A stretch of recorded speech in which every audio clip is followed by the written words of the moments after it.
Good morning, friends. How are we feeling this morning? Stand if you are able. Let's sing together. Yeah, here we go. Yeah. Wow, you look good.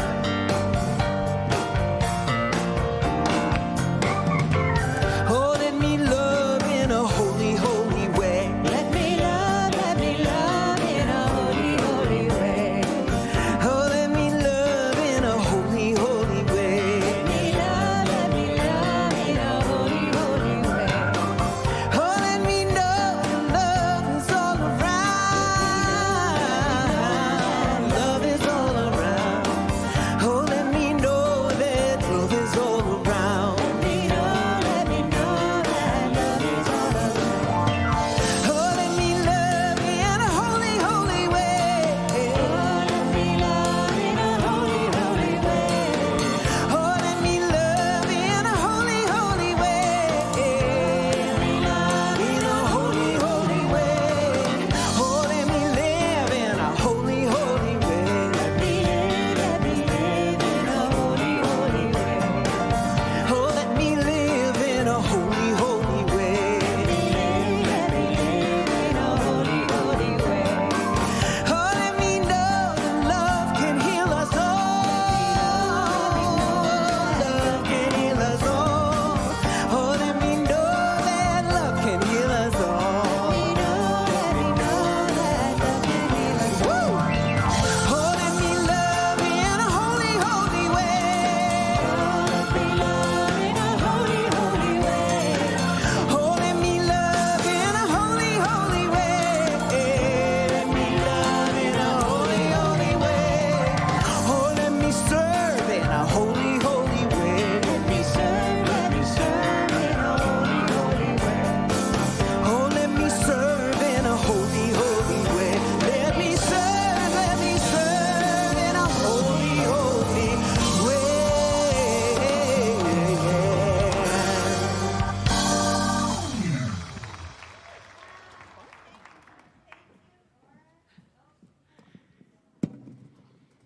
Is it on? Okay, we're on. Okay. Wow, thank you. And what about this jazz? Did you catch that out before the service? What a talented Mile High band. Welcome to our Sunday service this morning, you Thanksgiving adventurers, you.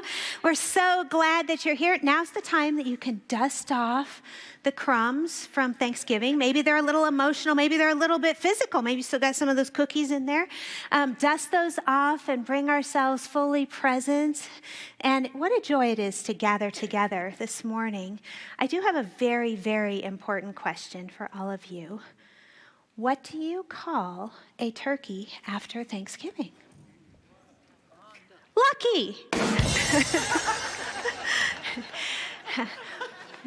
Well, so this morning, it's all about gathering together in this essence of joy that we're going to all co-create together. And Julian of Norwich wrote, "The fullness of joy is to behold God in everything." And so I want us to think about how we look about, maybe you want to take a look, a gander around the room this morning and begin to sense the very essence and the very presence of God in those around you, in all that you see. And I want you to consider how, when you look at your very own life, how do you see the very essence and presence of God, of Spirit, in the fabric of your own life? And hold that in your heart as right now we are going to move into song, into silence, and into a beloved Dr. Patty prayer together.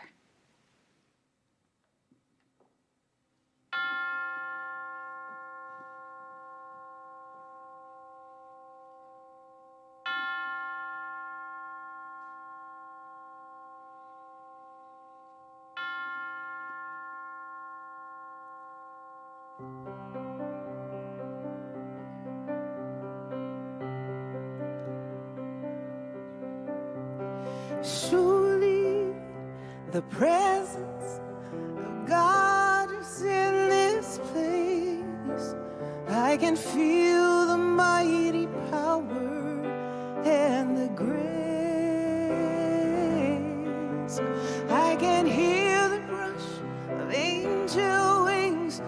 see glory on each face. Surely the presence of God is in this place.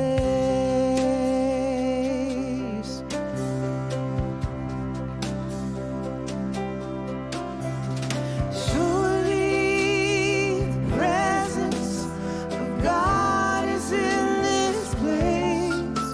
I can feel the mighty power and the grace.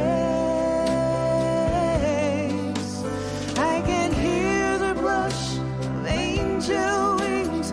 I see glory on each face. Surely the presence of God is in this place.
We just breathe in the stillness. So grateful for the stillness. For in the stillness, I recognize that great spirit, infinite love intelligence, sings throughout the entire universe. And it sings within your heart, within the very chamber of your heart, your spiritual heart. So I celebrate in this prayer the presence of spirit. I celebrate the presence of song and the joy that comes forth from the song that lives within our hearts. And so recognizing that presence of a living God that is known in and through all walks of faith. It is found in the tiniest creature, the ones that fly so high, all creatures. It's a seed beneath the snow, dreaming of spring. Ah, such gratitude. And gratitude for recognizing. Take a deep breath right where you are. And all the people online, all of us together, a deep breath, and breathing in your absolute seamless union of the divine. For it has been there all along. It's present. And it's there to fill you with that inner sense of joy, to fill you with a sense of knowingness, a sense of appreciation, and most importantly, allowing that presence of love, that luminous, omnipresent, vital energy, love, to be felt and known within your being. So what I recognize this morning with incredible gratitude and grace, giving thanks for this incredible community, this consciousness of light. And right where you are a congregation of light within your own self. And so I behold there's a healing taking place. For healing is that recognition of that golden light, that thread of light that is in and through all of life, your life, my life, the life of this planet, the life of all countries upon this planet. Now I give thanks for this. I give thanks for this healing, and I release these words in gratitude, and I release them to a creative law. What is a law? But it's an alchemy of belief. I believe. We believe, and we behold that light like the sun that pierced its little head over the horizon early this morning. that fire of light lives within your heart. So for this I am thankful, and I say, and so it is. Amen.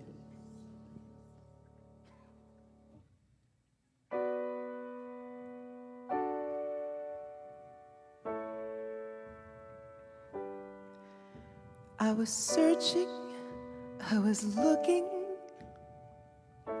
for meaning.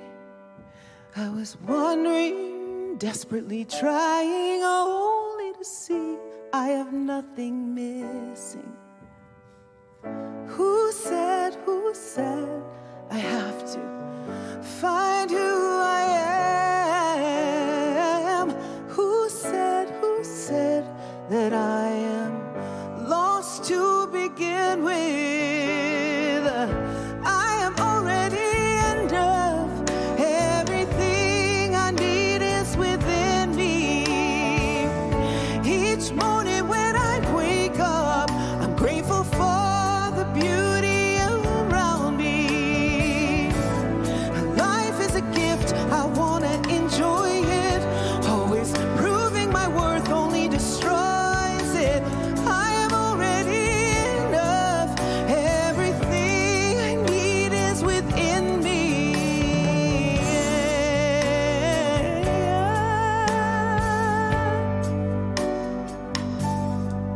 My motivation can't be validation. I'll always be starving for more affection, the wrong attention, only to feel like I am nothing. Who said I have to find who I am? Who said that I am lost to begin with? I am already enough. Everything I need is within me. Each morning when I wake up, I'm grateful for the beauty around me. Life is a gift, I want to enjoy it.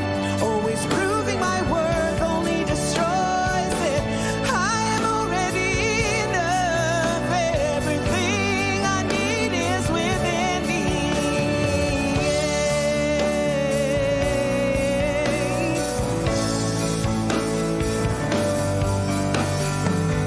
I have nothing to find and everything to feel. Only I can define what is meaningful to me. Even when I am feeling so breakable, I tell myself I believe I am valuable. I am already enough. Everything I need is within me. Each morning when I wake up, I'm grateful for the beauty around me. Life is a gift, I want to enjoy it. Always proving my worth only destroys it. I am already enough. Everything I need is within me. I am enough. God, you are within me. Oh, each morning when I wake up, I'm grateful for the beauty within me, around me. Oh, life is a gift, yes. Oh, always proving my worth only destroys it. I am already enough. Everything I need is within me, yes, within me.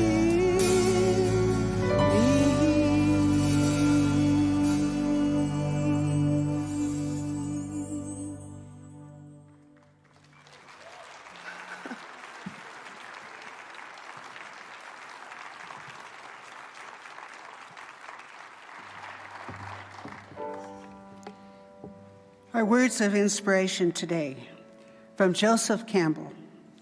Find a place inside where there is joy, and joy will burn out the pain. And from Maya Angelou. We need joy as we need air. We need love as we need water, and we need each other as we need the earth we share. And from Thich Nhat Hanh, sometimes your joy is the source of your smile, but sometimes your smile can be the source of your joy.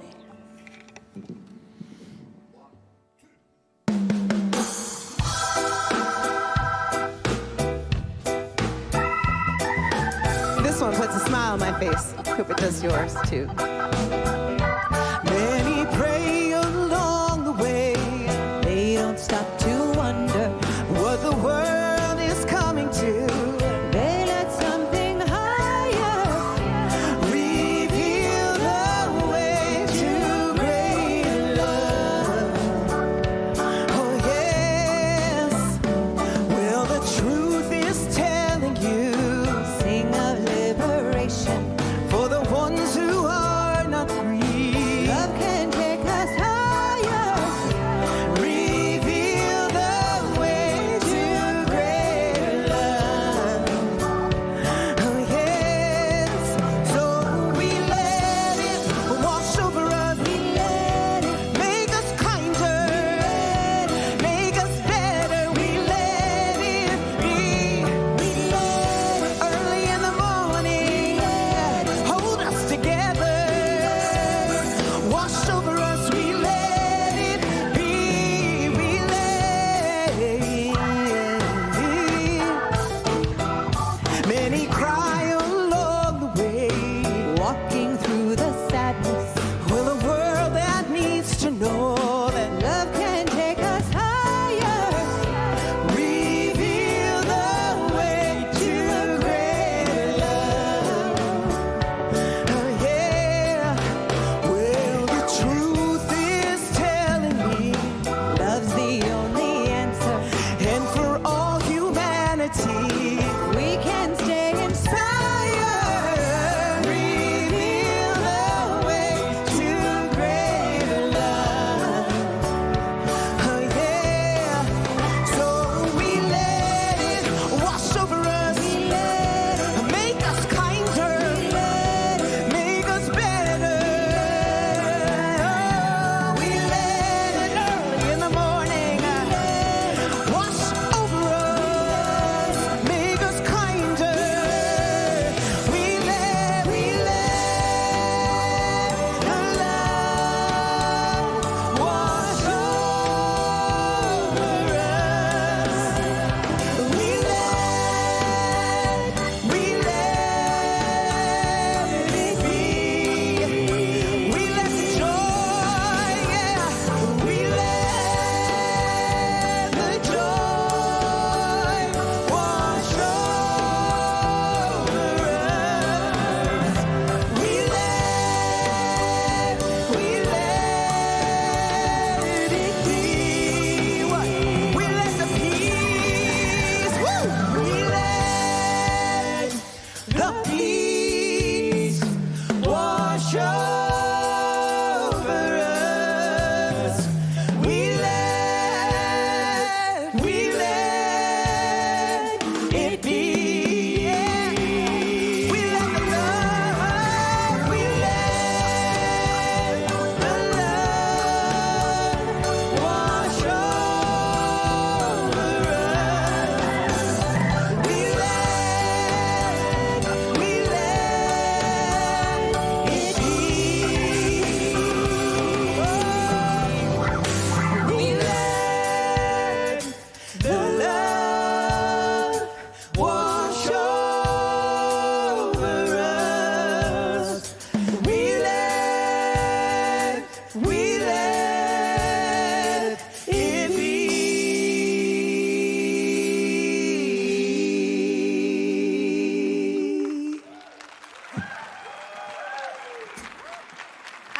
Laura Berman, Stephanie Chang, and our beloved Mile High Band.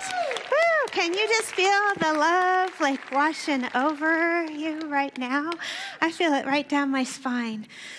It feels so amazing.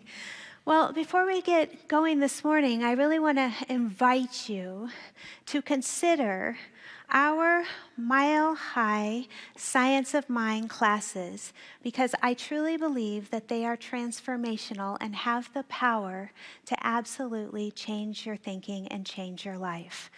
And we have just around the corner, our winter term is starting, and I have had the absolute honor of receiving the baton from Reverend Carol Wilkie and assuming some leadership in the education department. And I truly, with all my heart, believe in the power of these classes. And what better more news that I could share you. I hope that my words come together here. But what more, whatever. Anyway, the best news is that our Mile High Foundation covers half of the tuition for our winter semester.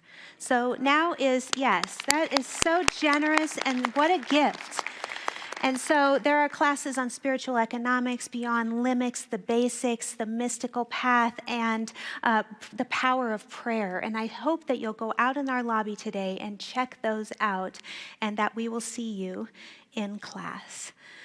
Today, our focus is putting on an armor of joy. And generally, I know that's not what you generally think of when you think of joy, nor is it what I want to consider when we think of armor, because this is the armor that is, as it's usually seen, as something heavy, as something rigid, as something metallic, and something we use to defend ourselves. But what if the truest nature, what if the truest armor is something entirely different? What if it is spiritual in nature? What if the lighter, the more subtle something is, the more powerful it becomes? What if joy also, when we consider joy, is one of the strongest protective mechanisms that we have? And I'm not talking about the joy that we pluck off of some shelf. It's not something that we can get outside. It's the joy that bubbles up from the very nature of who we are. And so this armor of joy this morning is a kind of shield that comes from trusting in God. It's a kind of shield that is built as we build our faith through our spiritual practice, and from looking for and expecting the positive in our life, from building a practice of gratitude. From this joyful heart, it allows us to go out in the world with more openness, with more vulnerability, with a deeper sense of connection. And it allows us to open up more rather than to close down, protect, guard against, push off, push away. When we have worked with our minds through the discipline of our spiritual practice, when we have learned to face our fears, to be with them, when we've prayed, contemplated, and meditated upon spiritual principle, these become our superpowers on a road to a greater joy, a deeper sense of well-being. And it's not about avoiding, it's about being with. You know, we've been conditioned to believe that heaviness and walls and barriers and guards are the things that make us safe, that more control, that more vigilance, more rigidity, the more we have all of those things gathered around us, then the more protection we wield in life. But Spirit teaches us something different. The lighter the energy, the more power it holds. The more joyful the heart, the stronger the shield of protection. So I'd invite you to consider this morning how you've been choosing and aligning your focus in life. Have you been focused on cultivating and being with the emergence of joy through your spiritual practice, or has the frequency of fear been dominating and causing you to shut down more, to keep that protection by keeping out rather than opening to allow in? When we focus on what is broken, lacking, frightening, or wrong, we feed fear. And when we focus on what is true, beautiful, noble, pure, and uplifting, we feed joy. Thich Nhat Hanh expresses it perfectly. He says, at any moment, you have a choice that either leads you closer to your spirit or further away. During my undergraduate years at the University of Illinois, I belonged to a women's group. And at the beginning of every one of our groups, we had this anchoring mantra, which was a bit of scripture that came from St. Paul from Philippians 4:8. And we would recite it together from the King James Bible. It went like this: "Finally, brethren, whatsoever things are true, whatsoever things are honest, whatsoever things are just, whatsoever things are pure, whatsoever things are lovely, whatsoever things are of good rapport, if there be any virtue, if there be any praise, think on these things." I can still hear the ring of the recitation of 100 women reciting that together at the beginning of every meeting. And all I have to do is think of that verse, and it supports me in refocusing the vibration of my own thought. Like, what am I thinking upon? You know, recently I came across the New Testament. No, that's not a typo. It is the New Testament. The New Testament is a translation, and I believe this same verse is concise, but it has that resonance that comes forth. It says, in conclusion, friends, whenever you find things that are true or honorable, righteous or pure, lovable or praiseworthy, or if virtue and honor have any meaning, let them fill your thoughts. Let them fill your thoughts. It speaks to me of where we put our focus, that very choice, that reminder that we always have the ability to discipline our own minds to put our focus in the place that we decide to place it. You know, I came across this armor of joy from yet another women's circle this year. We gather once a month, and this particular year we have been saturating and in the study of the Bodhisattva Tara, which comes to us from the faith tradition of both Vajrayana and Mahayana Buddhism. And in this circle, each one of us was belovedly assigned an emanation of Tara to focus on for the year, to meditate with, to learn from, to really contemplate. And I was assigned Tara Satata Patra. She's the 19th emanation of Tara. And though she is known as the invincible queen of the white parasol. You'll see her on a tanka here that I've placed behind me. This hangs, I immediately went out and found this tanka to hang on my meditation room wall so that I could sit in devotion beneath her for the entirety of the year and allow her to inform my path, to learn from what it was that she stands for, and allow that energy to move into my life. Her name says it all. Sita means purity, and Atapatra means parasol. Her parasol, the white parasol that you also can see up here on the altar, is not made of steel. It's made of radiance. It shields not through force, but through light. Her armor is joy. Joy that comes from the inside out, this inherent state of being that is inherently spacious, that is compassionate, that carries the frequency and the vibration of spirit, which is joy. It steadies us, it protects us by aligning our awareness with God. So what we can learn from this emanation of Tara is that we can choose to tame, to discipline our mind through our spiritual practice and steady our hearts in that awareness of spirit, in that awareness of God, the essence of God within us. You know, in Eastern spiritual traditions, such as Buddhism and Hinduism, we often see deities depicted with multiple weapons of different tools. You'll see it up here on the screen. All those tools surrounding the deity up there. But these weapons are not about violence.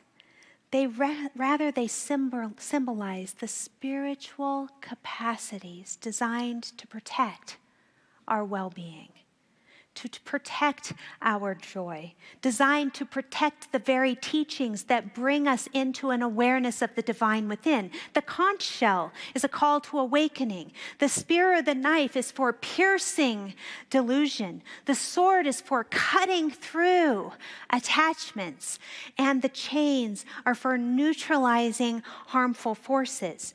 And these implements teach that our awakened mind is both skillful, powerful, and it is equipped, inherently equipped for meeting life's challenges. And while there isn't a literal weapon that symbolizes joy, there are symbols that express joyful courage. Satatapatra's parasol calls us to a fearless strength that arises from a joyful heart, that arises through our spiritual practice and awareness. So we're going to look at some ways this morning that we can develop this protective nature of joy within our life. You know, do you ever have every year some things that guide your year? You maybe, Reverend Josh leads us through that wonderful intention workshop on New Year's Day, and we get in touch with a governing, an anchor point for our year, and we select a word, or maybe you select a God quality, or maybe there are stories and parables. And do you ever notice that once you have set that anchor point for your year, that now around every corner you see abundance, every corner you see that symbol of joy, you see that symbol of deep reverence, devotion, whatever it is, the word that you chose, you begin to see it around every corner. Well, that was true for me because this year a parable that actually is related to joy, related to Sattatapatra, came forward in my life really early on. And it's a parable that has repaired for me relationships, that has guided me in my own thinking. It has been something that I come back to, this anchoring parable that I come back to again and again in order to stay on that path this year of spiritual growth, of spiritual development, of spiritual deepening, of spiritual connection. And that parable, you may have heard it as well. It's a very well-known parable, but it comes to us from the Native American tradition, specifically the Cherokee Nation. And it tells the story of the two wolves. And it's where this young boy comes home to his grandfather one night, and he has been wronged by another boy. There has been injustice, and he is so filled with anger, and he just can't get it out of his mind. And he comes to his grandfather, and he says, "I am so upset. Please help me." And the grandfather says, "Oh, I can really relate to that. Let me tell you a story. I also have felt great hatred for those who have taken so much and have shown no remorse, have shown no sorrow. And I have found that hatred has brought me down over time. I have felt like it has been like drinking poison and hoping that outside of me, the enemy would hurt more. Oh," he says, "I have struggled with this so greatly in my life." And he goes on to share, he says, "It's like inside of me there are these two wolves. One wolf is the wolf of the light, is the wolf of love, of hope, of kindness, of peace, of joy, of generosity, of truth, of compassion and faith. But then there's this other wolf. And this other wolf is a wolf of the shadows and the challenges, the strong emotions, the wolf of anger, the wolf of envy and sorrow and greed and arrogance and guilt and fear." The littlest thing will set this wolf off into a temper. He's trying to fight people all the time, this other wolf. He says, oh, it's been so hard for me to live with these two wolves who are always trying to dominate my spirit within me. And the grandson looks up at him with a face full of concern and a face full of wonder, and he says, well, grandfather, what happens with these wolves? Which wolf wins? And the grandfather smiles and says, the wolf that I feed. This story has been right at the helm of my life ship this entire year. Again and again, I have been called to remember that we all have these wolves within us. We all have these wolves within us. How difficult it is when the shadow wolf is lashing out and striking against us. And I've found, though, that this parable absolutely has the complete capacity to bring about healing in my own experience, in my relationship to myself. Which wolf am I feeding? In my relationship with others, which wolf am I feeding? As I look out on the world around me, which wolf am I feeding out there? Which one? It has the capacity that when we decide to focus upon the positive, the wolf of the light, to feed that wolf with our focus, with our attention, to raise and to praise, to look of that within other people and to speak it out loud, to say it, to share it, that wolf begins to step to the forefront of our mind. You know, this symbol of the white parasol carries so much meaning. When we hold it up here, we are under this dome of wisdom and this skirt of compassion. And this central axis is the axis mundi, the center of the universe, reminding that as we gather under wisdom and as we gather and cultivate compassion, we move into the awareness of the center of our being. Satapatra uses this parasol to dispel strife, to dispel conflict, nightmares, to remind us that whoever stands beneath this is under a shield of the protection of joy. And she says, these things come about through our awareness, not through aggression, but through illumination. Because to heal strife with our fast-fueled brains, we have to begin to discipline our minds. Let's not set it on fire. There we are.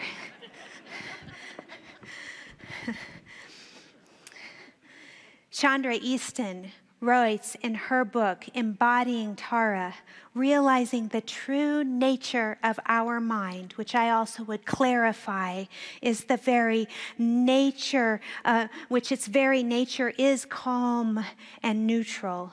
She says to recognize the true nature of our mind is like pouring cold water into boiling water.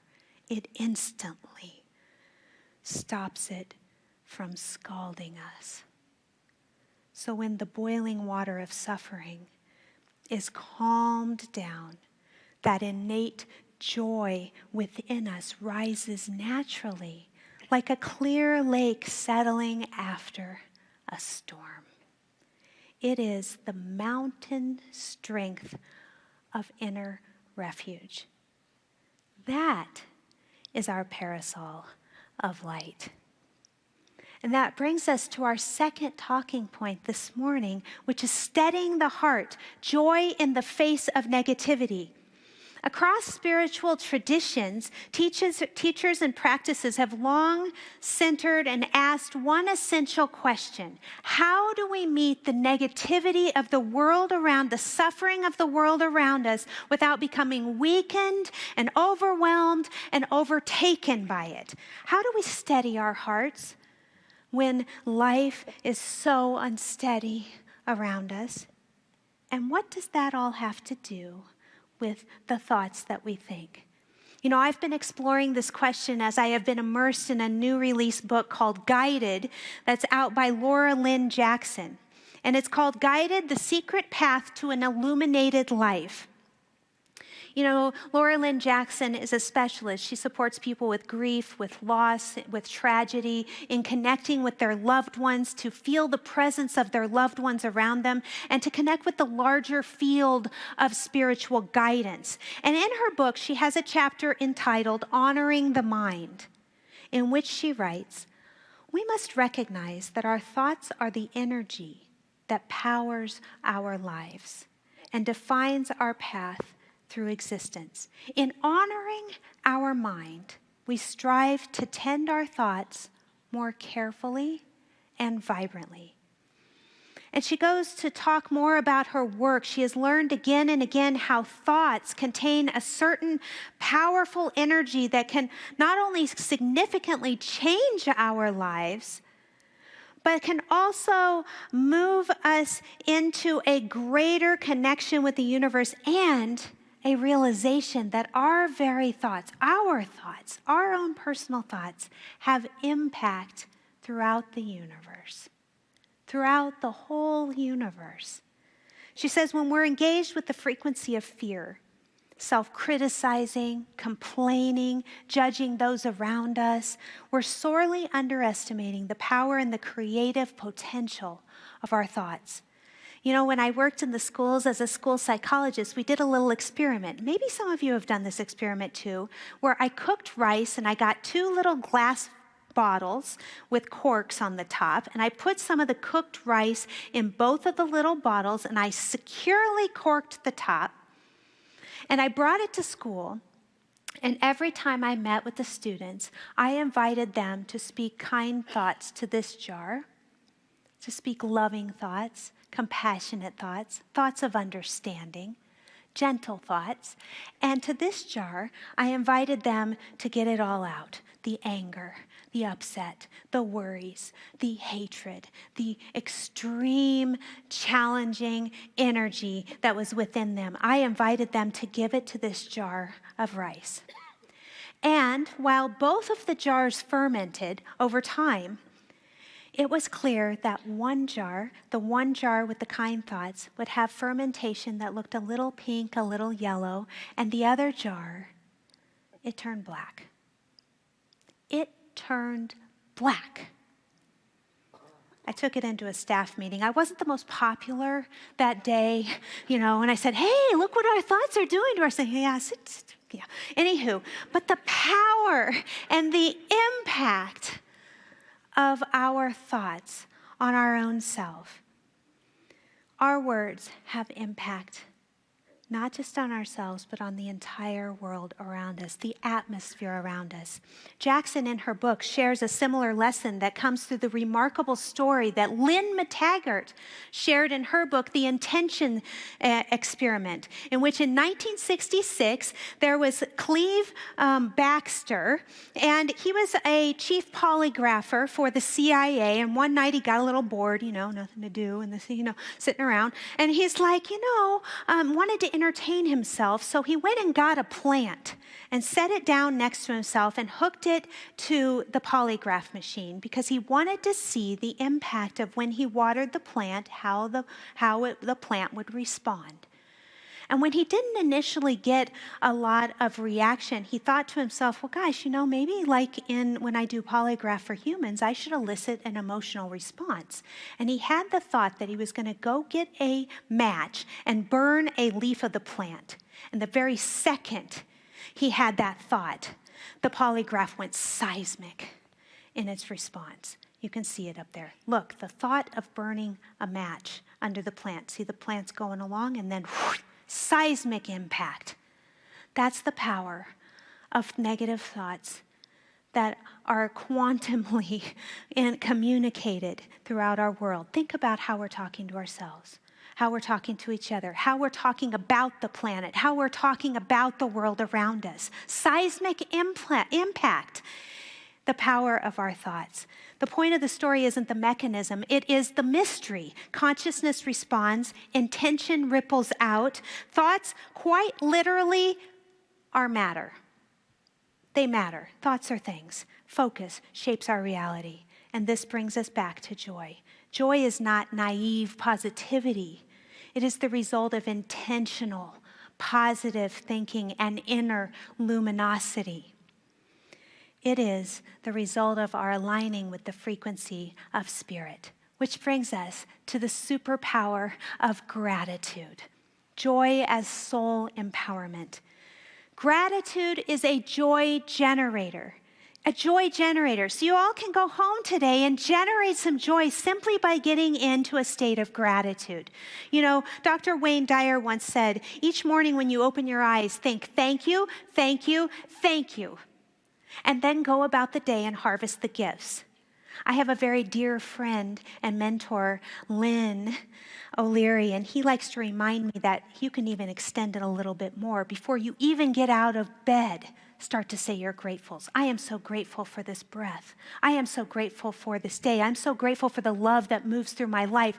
I am so grateful for this home. I am so grateful for my health.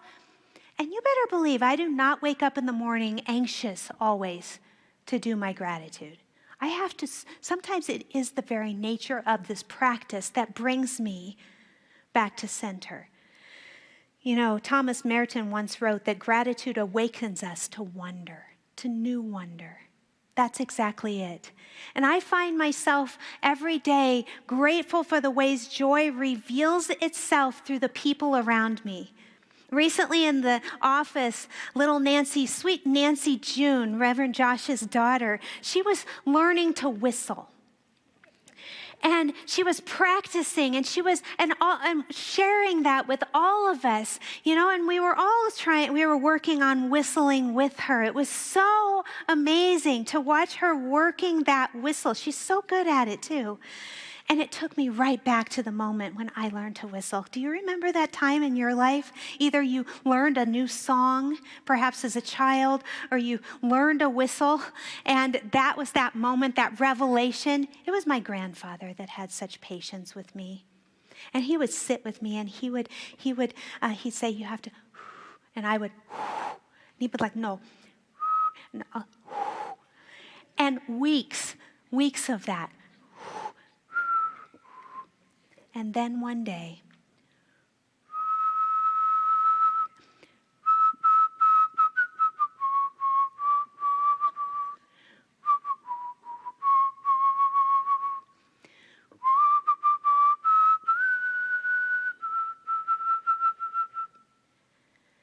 the song emerged. Oh, the song emerged, and I felt it, and it never left me. Something shifted and joy emerged. That's always been one of my pocket tools of keeping the joyful song in my heart, is returning to the whistle. And I wonder what that might be for each of you. What is that joyful song you return to that brings you back, that strengthens you, and brings you back into your center to feel and to know that connection with that inner divine light within you? Joy is our parasol of light, softening the harshness of fear. And we're now going to close with the Satata Patra's melody, which Laura is going to play for us on the piano. And I am going to speak Satata Patra's mantra into the room before we move to prayer.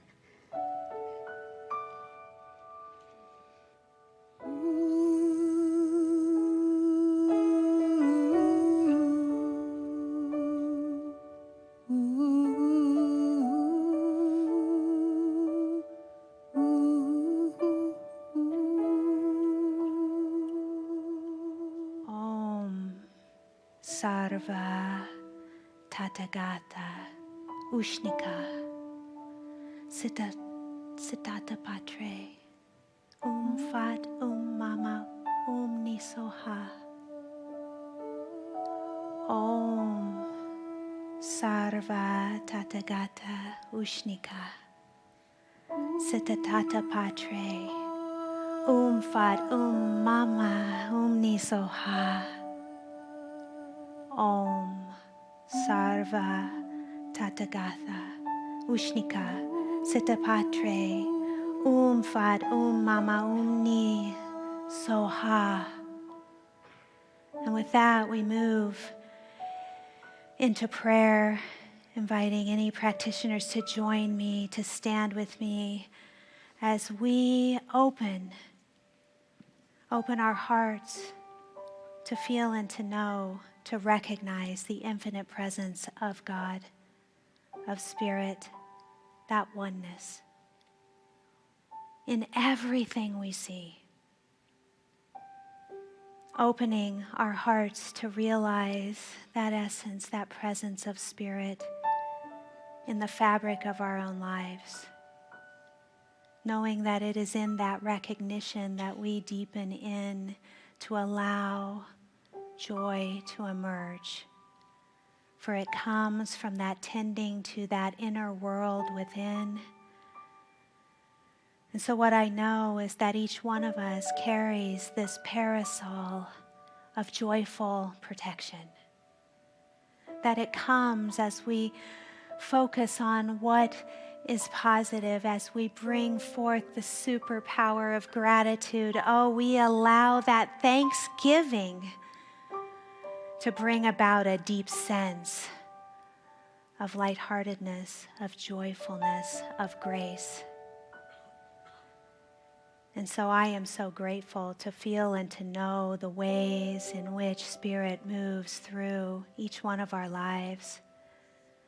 To feel and know that each one of us is always, always anchored in a presence of God. And so we open our hearts this morning to trust, to deepen our faith, to focus on tending that light, positive wolf of loving kindness, of compassion, of gentleness, of harmony, of joy. It's with that gratitude we release this prayer this morning, allowing the Father God, the Mother God within to do the work. We set it free. We allow it to be. And so it is. We let the love wash over us. We let it be. We let the love, we let the love wash over us. We let it be. We let the joy, we let the joy wash over us. So we let it be. Let it be. We let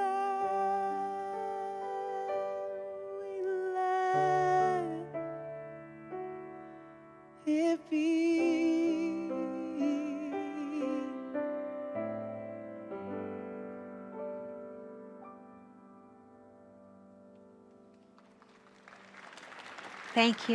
Thank you, Laura.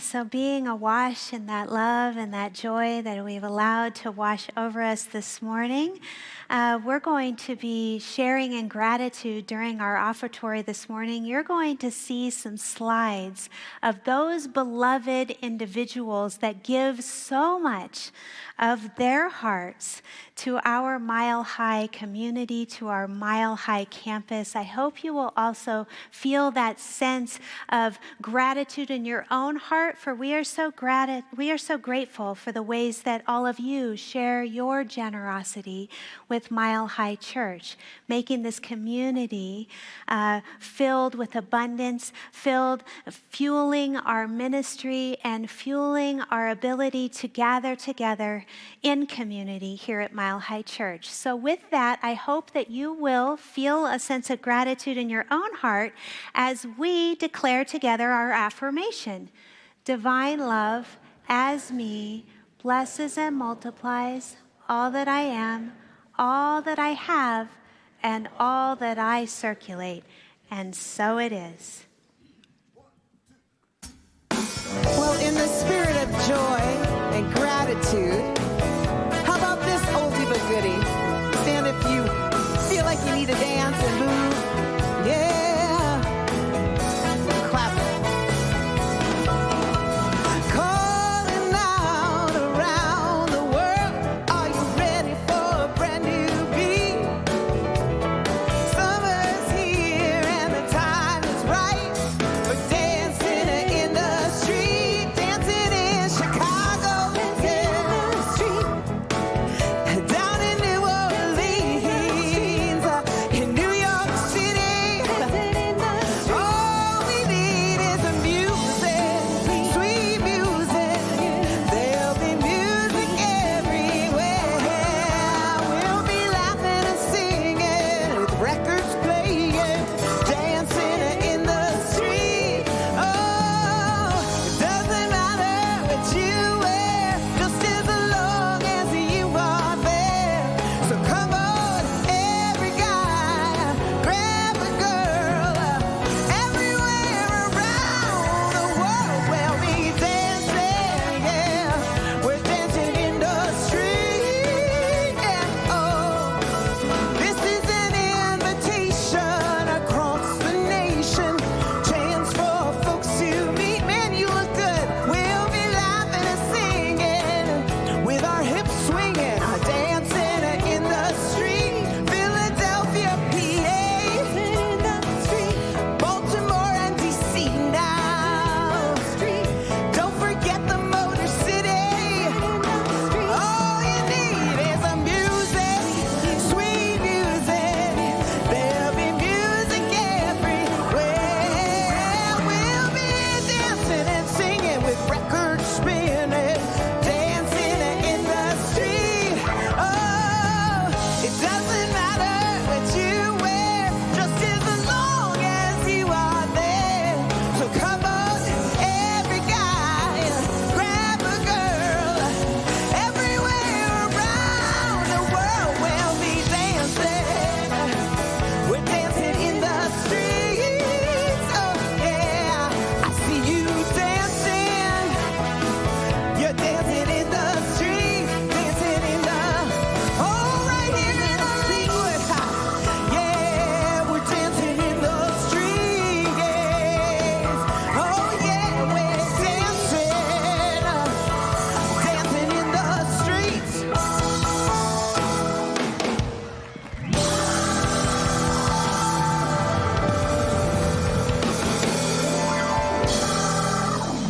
Thank you, thank you.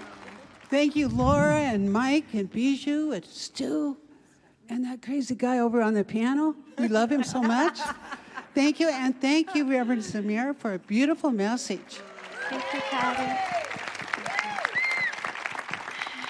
Hi, Stacy. And if you've been here brand new for the last month, or if you're new here today, we appreciate your presence. And the ushers have, if you would stand, if you've been here this last month brand new, or today, we have a special gift for you. We're not going to have you come up and speak or anything. And thank you for standing. Yes, thank you, thank you. Thank you, thank you. And the ushers have a special affirmation card that the ministers made. So thank you for your presence. Thank you. Thank you, Dr. Patty. Yeah, and I want to just acknowledge our practitioners too. Yes, come down front for prayer. Yeah, and Stacy has a very important invitation for us this morning. I do. I'm here to tell you that it's a party. Family Christmas this year is a winter party. It is a dinner and a show all in the community center.